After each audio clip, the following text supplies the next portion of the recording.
President Trump expressing hope late last night that the U.S. is starting to see some leveling off of COVID-19 cases in some of the country's biggest hot spots, and then also some positive news for the last couple of days continuing coming out of parts of Europe like Italy. Eamon Javers joins us now with more. Sunday night, still a task force. I'm tired watching some of these task forces. Eamon, on one of them I left. I went over totally alone, walked around, get some fresh air.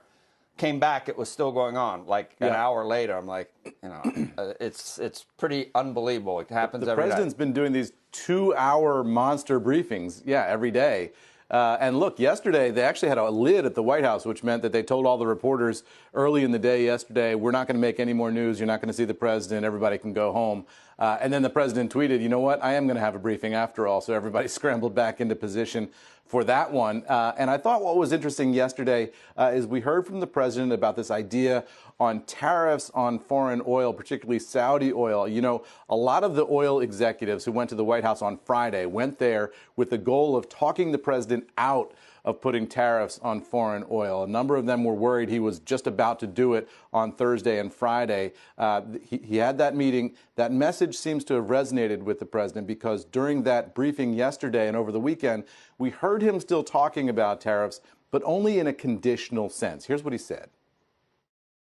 If the oil price stays the way it is because of people that really want to see it go up, when I say we want to save a great industry, and we built a great industry in this country.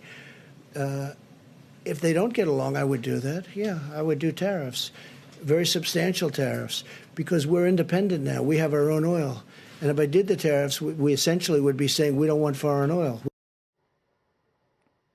So for now, the president talking about very substantial tariffs, but only conditionally if the Saudis and the Russians don't come together to make some kind of a deal to cut production. You know, he told you last week he felt like they were close to a deal, that they had guaranteed him or indicated to him that there was going to be a deal. That didn't seem to come together over the weekend. We know that there's a meeting coming up later in the week where they might be able to pull that together. The president appears now to be using that tariff threat as a little bit of leverage to sort of push both sides toward a deal, Joe. Yep. We'll see, Eamon. Should be interesting. Looks like, the oil prices did hold on to those gains, those ridiculous gains. I mean, not ridiculous, but in terms of size, very, very large percentage moves from a low level. Obviously, Eamon, when I read a quarter of the economy is shut down, I guess just watching everything, that is a lot. But what's open? I mean, I was surprised 3/4 are still open. Right.